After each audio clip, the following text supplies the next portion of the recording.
സിതാര ശ്രീനിവാസിനെ തോൽപ്പിക്കാനായിട്ട് ഇറങ്ങിയിരിക്കുമായിരിക്കും അല്ലേ മിസ്റ്റർ ശ്രീനിവാസ്? എന്നെയും എന്റെ മകളെയും ഇല്ലാതാക്കുമെന്ന് പറയുന്ന ഒരുത്തിയെ ഒളിഞ്ഞിരുന്ന് നിരീക്ഷിക്കാനല്ല, നേരിട്ട് എതിർക്കാൻ തന്നെയാ തീരുമാനം.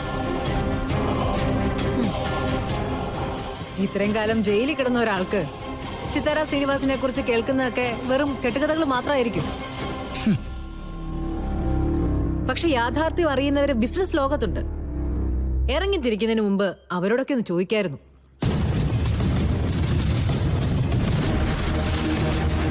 അവര് പറഞ്ഞു തരുമായിരുന്നല്ലോ സിതാര ശ്രീനിവാസിന്റെ ഇതുവരെയുള്ള എതിരാളികൾക്ക് എന്ത് സംഭവിച്ചു എന്ന്.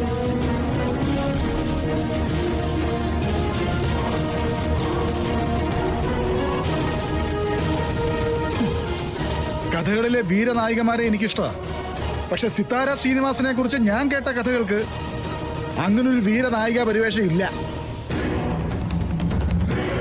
ഭർത്താവിനെ ചതിച്ചതും മറ്റൊരാളെ സ്വീകരിച്ചതുമാണ് മികവെങ്കിൽ അതിന്റെ മുന്നിൽ ശ്രീനിവാസ് തല കുനിച്ച് തരില്ല.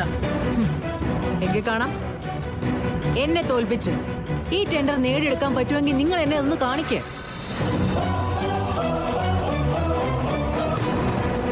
ടെൻഡർ ഹാളിലെത്തുമ്പോ നിങ്ങൾക്കത് കൃത്യമായി ബോധ്യപ്പെടും സിതാര ശ്രീനിവാസിന്റെ പവർ എന്താണ്.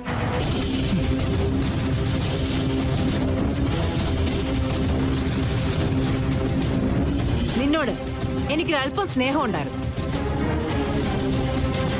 പക്ഷെ ഇയാളോടൊപ്പം സഞ്ചാരം തുടങ്ങിയ അന്നു മുതൽ അത് നഷ്ടമായി തുടങ്ങി. Sini, come on.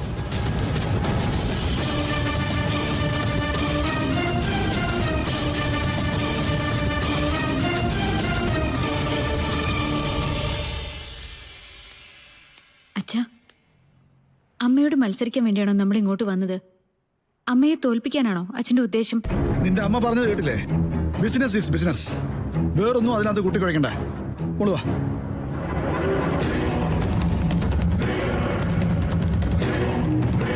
Good morning madam.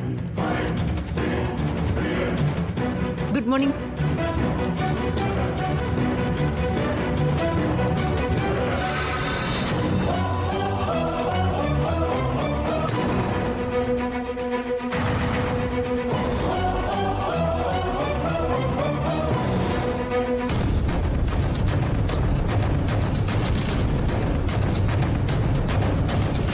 വാ മോളെ.